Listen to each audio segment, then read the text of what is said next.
Selamünaleyküm ikrarlık izleyiciler. Keşfime hayırlı olsun. Ben Adil Uygur, Uygur Tezkikat İnstitutundan hem onlara selamlarımı. Her hafta institutumuzun müdiri şundakla Hacettepe Üniversitesi Edebiyat Fakültesi Tarih Bölümü Okuyucusu Doçent Doktor Erkin Ekrem Malim bilen ötküzüp atkan Halkara Vaziyet ve Gün Tertipname programımızınki yeni bölümü huzurunuzda bulduk. Erkin Malim, hoş geldiniz.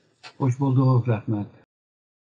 Eskirmenler biz bugünkü programımızda Xitay Tashqi ishlar ministri Wang Yi'ninki Türkiye ziyareti, shundaqla Wang Yi'dan burunqi Xitay Tashqi ishlar ministri Qi Gangninki tuyuqsiz yo'qolib ketishi haqida mulohaza berishtirishimiz. Xitoyninki Tashqi ishlar ministri Qi Gang bir aydan beri har qaysi matbuotlarda yoki normal bu siyosiy minbarlarda qarasi yoki ko'rinmay qolib qoldi. Shundaqla bu haqda nurg'un xabarlashib ketdi. Bu chet eldagi ba'zi muhim matbuotlar yoki nufuzli matbuotlar Qi yo'qolib ketishini kommunistik partiyaningki tuzum bilan bog'lab tushuntirishga kirishgan bo'ldi. Hatto buni bir necha oy burun bu dangliq Pinochet Javyanninki yo'qolib ketishi bilan bog'lab tushuntirishdi. Hatto May bilan bog'lab tushuntirishdi.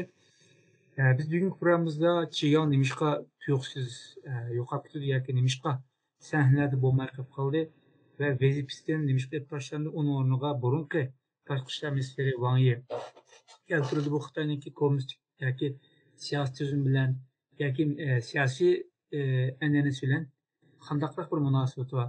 Bundan keyin hammamiz bir qiziqayotgan Xitoy tashqi ishlar ministri Wang Yi'ninki Xitoy Turkiya ziyarati shunaqla Turkiyada Cumhuriyet Recep Tayyip Erdoğan qabul qilindi ve tashqi ishlar ministri Hakan Fidan bilan ko'rishdi ve oturuşda ba'zi bir masalalarni muzokara qildi.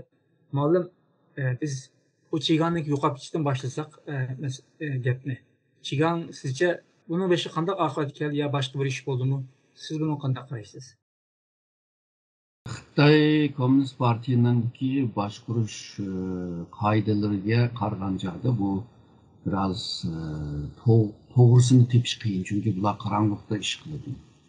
Hamda nima deb vazifadan oldirayotganligini deb bilmaydi. Shuningga bunda ahvol bo'lgandan keyin xil ko'z qarashlar, xil taxminlar, farazlar o'tirib chiqyapti. Keyingi kunlarda bu Qi Gang'ninki ayol kishilar bilan bo'lgan munosabatini deb o'tdi. Undan keyin u ayol kishi ishpiyon bo'lganligini va Qi Gang u ayol bilan bo'lgan munosabatida ba'zi maxfiyatlarni başka devletinin demeydi de şu Amerika bunu da mı? Amerika'ya sızdırganlığını davadı da mı? Bence başka bir ahval bağımki dep oylayman. Ben mi peraz kılmam da ben ak planımı yaxşı bilmeyim, ak görüşünü. Bu Qi Gang'ninki ayol kişileri bile, yoki parkurluklar bile, yoki başka sebepler bile Qi Gang'ni aldırmaydı dep oylayman. Çünkü nurg'un amaldarlar Xitoyninki bunda ayollar bilan chetishgan, pul bilan chetishgan ahvollar yomon ko'pandi. Shuninga buni sabab qilib uni aldırmaydi deb o'ylayman, chunki Qi Gang Xi Jinpingninki nihoyatda ishonchisi bo'lgan, ya'ni Qi Gangni o'zini odami deb ko'rgan. Shu Amerikan elchiligiga tayin qilgan chog'da ikki atlab tayin qildi. Yani derecesine kademe emas, iki atlapla bir tayin kıldı. Ondan keyin bunu Tashqi ishlar ministrligi qildi. Onu az deb ondan keyin bu devlet konseyining a'zosi qildi. Devlet konseyi a'zosi yani parti ve devletning seviyesindeki amaldorlar degan gap. O ministrlikdan yomon yuqori. Bu da ama şu Tashqi ishlar ministrligini hep taşındı. Ama hazır ben degan devlet konseyi degan kuruluşununki a'zoligi hakkında bilimi demeden. Demek ki bu vazifesini kaldırıp koygandek turdu. Belki bu Amerikan elçiligini kılvatkan vaqtida bir narsani tushungan bo'lsa kerak, ya'ni Xi Jinpingninki Amerika va G'arbga, Yevropaga qartilgan siyosatining bir xato bo'lganligini ko'rgan bo'lsa kerak. Ondan keyin bu qaytib kelgandan keyin, ya'ni ministr bo'lgandan keyin balki ba'zi el og'inlari bilan bu meseleni o'rtoqlashgan bo'lsa kerak. Gapning o'zi berib nega tegdi deganda Xi Jinpingga tegdi. Xi Jinping'ninki xatoligida. Çünkü Xi Jinping'deki bir diktatör reis normalde bu kabiliyetlik adamlarni emas, sadakat bo'lgan adamlarni, o'ziga sodiq bo'lgan adamlarni yeni oladi. Bu sodiq bo'lgan adam agarda o'zaro paranlashgan vaqtida Xi Jinping'ninki qilgan xatolarini deb solgan bo'lsa, birisi yetkazgan bo'lsa, belki bu sebepten deb o'ylayman. İkinciden bu Çingan'ınki bu Tashqi ishlar ministrligida uzun bir mezgil ishlagan bo'lsa, hem o'zininki karakter chetdan hem de shu Tashqi ishlar ministrligining ichidagi muhit chetdan belki alag'inlardan ko'p düşmanları ko'proq bo'lishi mumkin. Shuningla bu Çingan'ınki degan so'zlari yoki boshqa bir işlerini yo'g'irib, yo'g'otib, bu Çingan'ı arz qilgan bo'lishi mumkin. Bo'libmi shu Xi Jinpingga bog'lab agar arz qilgan bo'lsa, Xi Jinping uni aldırdı. Yani bu Çingan'ın meselesi belki siyasi. Yani sebebi belki siyasi deb o'ylayman. Yani qaraymiz, yani evvel degandek devlet konseyi a'zolığını aldırıb etken takdirde, onu türmüge taşılgan takdirde belki şu hazırki siyasi sebebi texima iniq bo'lalaydı deb o'ylayman. Qolgan misolga bu jasusluklar, xotin ishlar yoki pul masalasi degan vaqtida buni deb türmelerge taşılmaydı, sotlamaydı. Gerçekten sotu qanchalik hammamiz bilamiz. Şununla bu Çingan'ı 4 hafta boyunca surishtirgan bo'lsa kerak. Bu rost ashunday gaplarni deydimi, demadimi? Çünkü nurg'un misollar var. En ko'ringan misol bu Xitoyninki Chunjininki kechiligini boshquradigan ashundan nom qozongan Lao Bi degan bir adam var.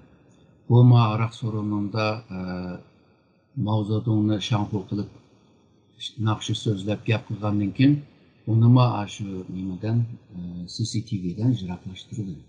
Hozir ismi yo'q, jismi yo'q.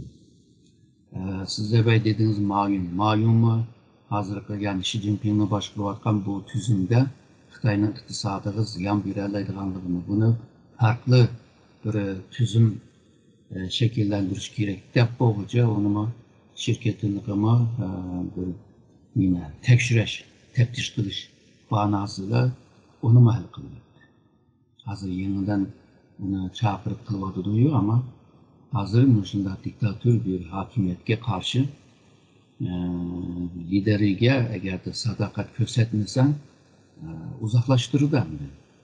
Bu netice nim buldu degende bunun için Xi Jinping'e sadık bo'lganlar texima men sadık deb tirishidi. Xi Jinping sadık bo'lmagan ichida umum bo'lganlarmi bunun için to'liq gaplamaydigan bo'ladi, jim bo'ladi. Xi Jinping texima to'g'ri qilyapman deb bu diktatörlüğüne devam kıldı deb o'ylayman. Siz degandek bu sadık bo'lish uchun hech qachon xatoan demaydi u. Kamchilik bilan demaydi. Davomli yaxshi ish bo'layotganligini, to'g'ri ish bo'layotganligini so'zlab keldi. Madem endi biz bu Wang Yining Xitoy ziyoratini Turkiya ziyarati kelsak, Wang Yi Turkiyaga keldi. Cumhuriyet Recep Tayyip Erdoğan tarafidan qabul qilindi. Hakan bilan hamroh bo'ldi, ko'rishdi. Hatta Cumhuriyet Recep Tayyip Erdoğan bu doğrusu bayanat etmegen bo'ldi. Dedi ki bu ikki davlat o'rtasida hukumatlar o'rtasidagi hamkorlik komiteti, Tashqi ishlar ministerligi maslahat mexanizmisi, konsulluk maslahat mexanizmisi, bu aralash iqtisod komiteti qatorliqlarni bir aktiv holga keltirayli degan bo'ldi. Hatta Recep Tayyip Erdoğan dedi ki bu Xitoyninki İpek Yolu, yeni İpek Yolu stratejisidan Türkiye'ninki orta koridor stratejisini bundan maslaştırışni ishga oshirish, shundoqla bu maqsad ilib turilgan yig'inlarni etish kerakligini alohida ta'kidlab o'tdi. Bu Cumhuriyet Recep Tayyip Erdoğan'ınki so'zi Ama biz bu Xitayninki tashqi ishlar ministri Wangninki Türkiye'nin nimiş ziyaret kıldı. Nima uchun ikkinchi qatim vazib kelib kelmaylar Türkiye'ni ziyorat qilishga sabab nima? Bu to'g'risida to'xtalib bergan bo'lsangiz. Bu Wang Yi'nin yeniden şu Tashqi ishlar ministrligi tayin qilishi demek ki Xi Jinping'ninki başkuruşunda qo'lida şu tashqi ishlarga qarayalaydigan ve ishni ma'quzalaydigan adimi qolmaganligini ko'rsatdi. Yani Çingan ketkenki onun yeriga birisini mi koyamagan. Şununla bu yeşimi çoğunluk kalgan bu Wang Yi'ni tek yeniden yani yüksek bir yerdeki seviyedeki bir adamla töven seviyedeki işini kılızladı. Çünkü Wang Yi Xitay Komünist Partisi'nin bu politbüronun azası. Yani Xitay'ına başvuruvatkan yadro bu emeldarlar hem de şu politbüro azası bulundu. Şark Türkistan'daki partikomunun reisi Maşin Vimi şu politbüronun azası. İkincisi bu Komünist Parti'ninki taşqı işlere mesul boğan bu işxananınki mi başlığı bulgan. Yani mandak degende Çingan eğer de hükümetinin taşqı işler ministri boğan olsa Wang Yi partininki taşqı işler ministri değil mi? İşxan dep koydu ama onunki hukuku, onunki tesir dairesi yaman çoğunluğu. Yani Tashqi ishlar ministrligini boshqurdi, yetaklaydi, yo'l yo'rib tushirdi. Demek ki Wang Yi bu Afrikani ziyorat qilayotgan jarayonda buni yeniden bu tayin qildi, değil mi? Bu Tashqi ishlar ministrligi. Wang Yi'ni şu Türkiye davet qildi. Yani Türkiye Tashqi ishlar ministri Hakan Fidan'ınki davet qilishi bilan Türkiye'ye kelgan bo'ldi. Hozir şu siz Cumhuriyeti'ninki ifadesini mi dediniz? Hakan Fidan'ınki mi deyiştirilme biraz okşap gidiyor. Dikkat kısak Türkiye Xitay'ın bu Tashqi ishlar ministri Wang Yi'ni chaqirib davet qilishinin bir iqtisod bilan munosabat. Yani ticaretini qanday kuchlantirish, turizmni qanday kuchlantirish. İki devletninki şu ministerler arasındaki hamkorliklar. Burun bağ gaplar hazır qilayotgan so'zlar. Burunqi ko'rishishlarda hammasi de bağ gaplar. Ama Xitoy matbuotlar ya da Xitoy Tashqi ishlar ministrligininki bergan nimasi o'xshamaydi.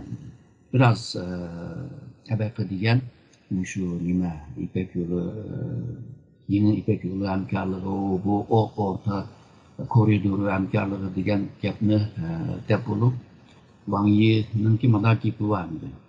Tabii bu Cumhuriyet tekrar saylandı, onu kutlayımız dedi. Türkiye'ninki müstakil, öz aldığı müstakil siyasetini yürütüşünün Türkiye'ninki esas vaziyetke, devletinin vaziyetke muvaffak olganlığını dilimizdeydi. Bu gapninki manası yani Türkiye, Amerika ve Avrupa karşı müstakil bir siyasetini mangılsın dedi. Xitay Türkiye arasındaki bu menfaatleri naydı keng dairede değil. Bunu mu pek cık göremedik mesela. Çünkü 20. yılın içinde o keng bolsa texmi cıqarak nim buluş lazım değil. Münasebetler naydı koyuk buluş lazım. Misalığı değil. Buldu iki devletinin ticari sumu 38-20 milyar dolar. Türkiye kançılık tapıdı 4-20 milyar dolar. Xitay 34. Yani 34 milyar bile 4-20 milyar. Bu temposuzluk bu. Eğer de naydı keng dairede yani menfaatleri keng dairede olan olsa bunun temponluğunu mu el kılış lazımdır. İki devletin arasında bunda alakalı menfaat topunuşluk yok değil. Küçük bir mesele hazır ticaretin dedi. Demek ki bir yerde menfaat topunuşluk var, bir yerde birbirini kazandığın bir mesele yok. Onundan kim bu iki devlet kelgüsü bir karta naydı yolu uçuk olganlığını, yolunu roşen olganlığını anlatıp gelip onunla iki devlet birlikte özününki devletini, milli devletini güçlendirişte hamkorlik bir-birisini hamkorlik qildigan va bo'libmi har ikki davlat bir-birisininki yadro manfaatini qo'g'dab qilish jihatda hamkorlik qildiganligini va ikki davlatning orasidagi strategiya hamkorlik seviyesini texmi yüksek palliga yükseltmesi gerek bo'lganligini bunu ifade qildi.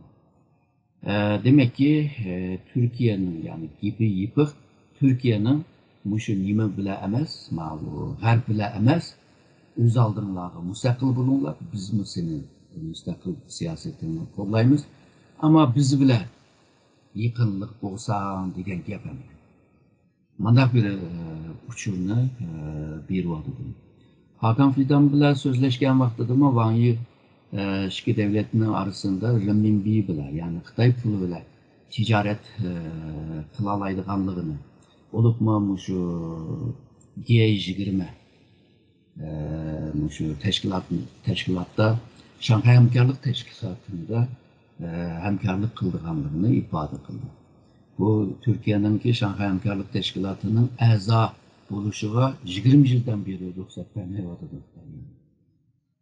Demek ki bu gaplar belki yani Türkiye'ni qamoqda ittirib, yani bizga yaqin bo'l degan bir mesele, ama Erdoğan, Cumhurreis Erdoğan ve Hakan Fidan Tashqi ishlar ministri bu Xitoyninki taraqqiyoti, yani Xitoyning taraqqiyoti Türkiye için bir nima risk emas, yani tehdit emas. Bu Amerika bilan G'arb davlatlarininki deyishiga biraz o'xshamaydi. Shuningga Xitoy bilan texnik keng doirada hamkorlik qila oladiganligi. Buni so'zlab o'tdi. Agarda umumiy jihatdan degan vaqtida shu matbuotdan chiqqan xabarlarga qaraydigan bo'lsak, alayda bir temada, alayda bir meselede, mezmunda bir narsalarni so'zlamagandek turdi. Oddiy bir mesele, Xi Jinping'ninki Türkiye ziyaretini qachon qildi? Misal bunlar yok. Onun için ticari tamponsuzlukni ebetmen deganni qanday tuzdimiz? Misal bu narsa yok. Xitoy her daim Türkiye'nin şu iqtisadi ticari jihatdan Xitoyninki talabiga qarshi qonunlarni tuzitish kerak bo'lganligini o'tganki yillarda devamlı debdi. Misal bu mesele mi yok? Ondan keyin şu nima Ukrayna meselesi, bu rayon karakterlik meselesi, xalqaro munosabatlarda gap qilishdik deydi. Bular belki bunda deblar o'tib ketgan bir gap bo'lishi mumkin. Çünkü Türkiye'nin Xitoy bilan rayon karakterlik meselelerde ortak menfaat yok. Meyli Suriye'de olsun, meyli Libya'da olsun, meyli Orta Asya'da olsun, Shanxay hamkorlik tashkilotida. Meyli nimada Ukrayna, Rusya-Ukrayna urushundagi pozitsiyasi olsun, buna o'xshamaydi. Bu meselelerni so'zlashdik deydi, qanday so'zlashdik, qanday bir ortak fikr badi, ko'z qarash badi, bunu bilmaymiz endi. Aldığımızdaki taraqqiyotga qaraymiz. Misalga bu yana bir mesele vardı. Xitoy bilan Türkiye'nin arasındaki harbiy sahasındaki hamkorliklarni güçlendirish degan bir gap vardı, ama nimada matbuotda bergan xabarlarda bu yo'q. Demek ki Türkiye Xitoydan mablag' istayotganligi bu yerda o'tirib chiqadi. Xitoy hamda sen agarda G'arbdan yiroq turib bizga yaqinlashsan, qolgan hamkorlik ishini texmi oson qila olamiz degan bir xulosa chiqdi. O siz degandek bu Xitoy hem Türkiye'ninki mablag' talab qilishma, Vangi Türkiye'ye kelishdan burun bu Cumhuriyetçilik Külliyesi'ndeki TV mablag' ishxonasi var. Mablag' boshqarmasi. Mablag' boshqarmasidagi mutaxassislari yoki shuningki bürokratlarni Xitoyni ziyorat qilgan. Ularni shu yerda mablag' to'g'risida Xitoy Beijingda aloqador urush shaxslar bilan ko'rishganligi to'g'risida xabar chiqqan edi. Dal shu Türkiye'nin talab qilgan mablag', ama Xitoyninki bu mustaqil bir siyoset yurgizinglar deyişi Türkiye'ninki qo'lni tushab qo'yganlik emasda. Hozir Turkiya Yevropaga nisbatan, Amerikaga nisbatan o'zini echayotgan holda siyosat ilib berish tirishayotdi. Bu Türkiye uchun amaliyotda ziyonli. Chunki Turkiyaningki ham Yevropada hem bu tarafda hem etrafta xo'shlarda manfaati bor. Chunki buni qilmasa bo'lmaydigan yetdi deb o'ylayman men. Turkiya buni qanday betaraf qildi sizcha? Çünkü Avrupa'da qat'iy ayrılamaydı her cihetten. Türkiye'ninki tashqi savdoning sheriklarininki %50'i Avrupa'da. Avrupa'ni tashlab qo'ysa, tashqi tijoratning savdoninki 20 yo'qolib ketadi deydi. Tutlamaydi yani bu savdo jihatida, iqtisodiy jihatda. Yaqinqi zamonda Turkiyaninki iqtisodiy nacharlashyapti. Buni tuzatishga tirishyapti.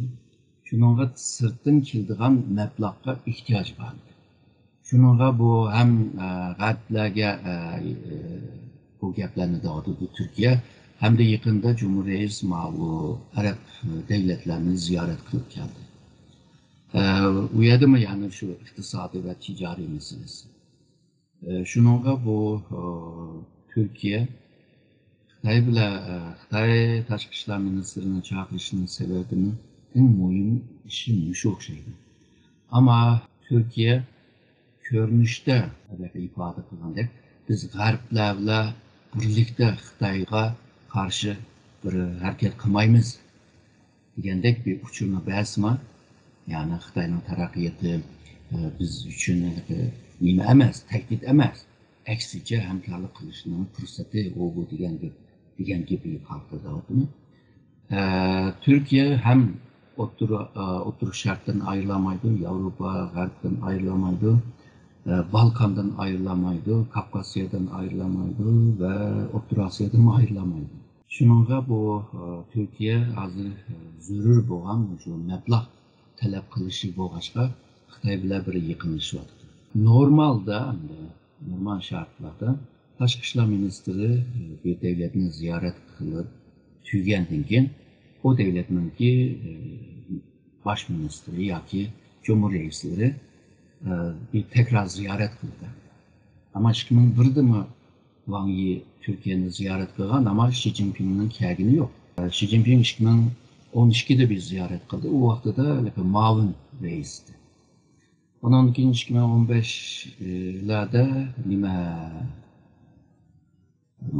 G20'nin Türkiye'de Adana'da G20 yig'ini o yig'in keldi ama Ankara'ga kelmay yig'in qatnashib ketdi. O vaqtda resmi bir ziyorat bo'lmaydi, hisob qilmaydi. Shuni yig'in qatnashgan. Cumhuriyet necha qatim bordi. Shu 2015'dan keyin. Shuningga bu Xi Jinpingning Xitoyni ziyorat qildigan vaqt. 2020gacha 2015-2020gacha Muşu Xi Jinping Türkiye'nin etrafındaki devletlerinin hepsini ziyaret kıldı. Avrupa'dan, Yunan'dan, Rusya'ya, Rusya'dan başka Arap devletler geçe ziyaret kıldı. Yalnızla Türkiye'ni ziyaret kıldı. Xitoyninki tabii o'ylaydiganlari bordir, ama Türkiye'ye bo'lgan ko'z qarashi bence biraz manfiydek turdi. Hazırgacha şu yeni İpek yolu meselesinde Türkiye'ye saldırgan meblağını hazırgacha sağlamadı. Yani Türkiye'ye qarz berib turdi bir qancha milliard dollar. Ama Pakistan'a sağgandek 40-50 milyar dolar sağgandek Türkiye'ye sağlamadı. Türkiye maaşını aslında kütüyordu. Bulup mu hazırda iqtisadi nacharlashgan vaqtida Xitoyga bir ihtiyoç duyuldu.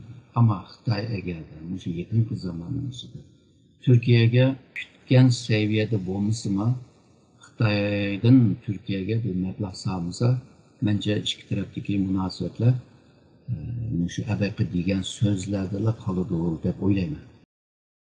Ondan bir so'z so'rash to'g'ri keldi. Bu necha hafta burun bu AK Parti'ninki sheriklaridan bo'lgan Milliyetçi Hareket Partisi'nin lideri Devlet Bahçeli bu Rabia Kadirxan'ı Türkiye'ye teklif kılaydı. Kelsin degan edi. Şunun bir münasebeti var mı yok mu? Biz bunu qanday düşünürüz? Yani Uygur'unu bir kozur kılıp işiltip durup Yani Cumhuriyet ise Xitay narazı buludu. Onun için bu AK Parti hükümetininki şiiri gibi olan bir partinin reisi diyen takdirde belki siyasi skandal olmaydı. Bundaq deganlar bor, ama mushundaq rostdan mushundaq o'yladimi bilmaymiz, chunki degan gapga qarta amaliyni ko'rmagachga so'zning to'g'ri bo'lmaganligini qilolmaymiz, o'lchamaymiz. Oldimizdagi taraqqiyotga qaraymiz. Uyg'urlarni ko'zlik qilib qilmaganligini vaqtida ko'ramiz. Ama budaqi ziyoratda shu Wang Yininki Hakan Fidan, yani Tashqi ishlar ministri ve Cumhuriyet Erdoğan bilan ko'rishgan vaqtida Uyg'ur meselesini tilga oldi. Bu Cumhuriyet bilan ko'rishgan vaqtida belki texmi yuqori seviyedeki bazı meselelerini değişse tügeydi. Ama Uygur meselesi tekrar bağlıydı. Ama bu Hakan Fidan bilan sözleşken var. Mesela Cumhuriyet bilan sözleşken vaqtida Cumhuriyet bunda dedi, bir Xitay prinsipten jiraklaşmaymiz, yok jiraklaşmaymiz emas, onunla sadık bulunuz, onun kaydaga sadık bulunuz diye. Bu gap şu Xitayni bölüdigan har qanday faaliyetini qilmaymiz, Xitayning bütünlüğünü tanıymiz degan gapninki bir qısaltgan şekli bo'ldi, değil mi? Hakan Fidan bilan ko'rishgan vaqtida yana Uyg'ur meselesi tilga ilindi. Hakan Fidan hamda Türkiye zemininde Xitayning toprak bütünlüğüne ziyon beradigan har qanday faaliyetlarga ruxsat bermaymiz. Demek ki biz yalnızla g'arbliklarga ergishib Xitoyga qarshi cepheге kirmaymiz, u yoqqa kirmaymiz. Uyg'ur meselesinde mi Xitoyning bütünlüğüne qo'g'daydigan ishni qilamiz. Bu gapninki arka planda bence abaqa şu mablag' meselesi. Yani pul kelamnikida Türkiye'ninki iqtisodini tuzish uchun Xitoydan keladigan pulga mo'yinman. Malumda şu Cumhuriyet Recep Tayyip Erdoğan'ınki gibi bilen, biz doğrusu gibi bilen. Tashqi ishlar ministri Hakan Fidan'ınki biz doğrusu aytgan bu sözleri asasen Türkiye'de bunun dinkin. Bizimki ammaviy tashkilotlarninki faaliyetleri qandaq bo'ldi yoki qandaq ta'sirga uchraydi, da'voyimizni qandaq ta'sir ko'rsatdi. Bugün meyli Cumhuriyet Erdoğan olsun, meyli Tashqi ishlar ministri Hakan Fidan olsun, bular Uygur meselesini, Şarkı Türkistan meselesini yaxshi bildiganlar. Şununla bu meselelerini bir qancha yolda hal qilish lazım deb o'ylayman. Birisi şu hükümetke anlatış. Bazı meselelerge aralışış lazım. Mesela bu da mı Wang Yi kelgan chog'da bir meseleni dedimi bilmayman. Çünkü matbuatlarda yok Xitoycha ve Türkçe'de. Yani cinayetçilerini qaytirib berish kanunu. Bu kanunu bilimiz şu Türkiye meclisinde kütüp turvadı. Meclisten kabul kılınsa bu kanun ayrıldı. Bunun için Xitoyning Türkiye'deki bazı Uygurlara karşı tehdit salalaydıgan bir ahval yaratıldı. Mesela teşkilatlar bunu aldığını iliş için mecliste hizmet kılış lazım. Yani bir yerde lobiciliklerini kılış lazım. Bunun da başka Türkiye'ninki şu nurgun teşkilatlarla hemkarlık şeklinde bu ötkücü partilerle hemkarlık olan şekilde bu xatarliklarni tilga ilish lazım. Bu kun tertiplerde yaratish lazım, matbuatlarda yozish lazım. Bu yetemdi, yetmeydi. Yana şu Türkiye boyunca nahiye mi nahiye, vilayet mi vilayet berip eşyalarda anlatış lazım Uygurların meselesini. Şununla bu Türkiye'deki bir gün tertip şu cemaat fikri şekillendi, gün tertip şekillendi ve hükümetke bir bisim buldu. Meclisten eğer de aşında bir küçük partilerden çıkıp bu bisim işitmese, o vaxtda ondan kim hükümet şu Xitoy bilan olan münasebetinde Uyg'urlarninki menfaatini mi o'ylab turib degan Xitoy bilan munosabatlarni taraq qildirdi deb o'ylayman.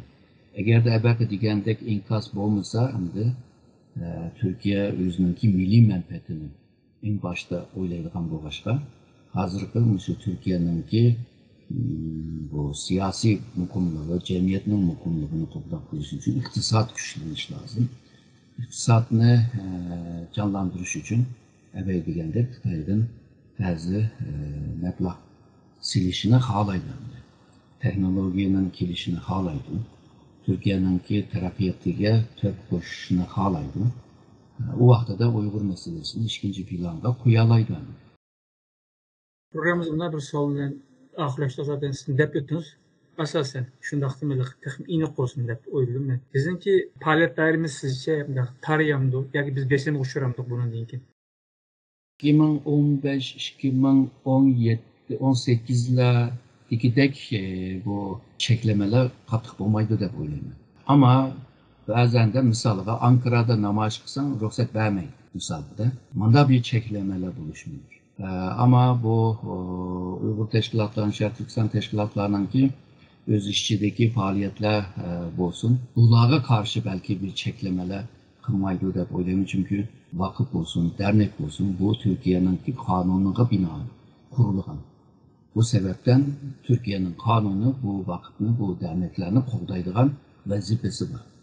O vaqtida eğer de çeklep kalsa, onu sotqa arz qilindi. Türkiye'ninki sot qilish yo'li to'silib qolsa, yani başka yol bo'lmay qolsa, Avrupa İnsan Hakları sotlig'iga murojaat qilindi.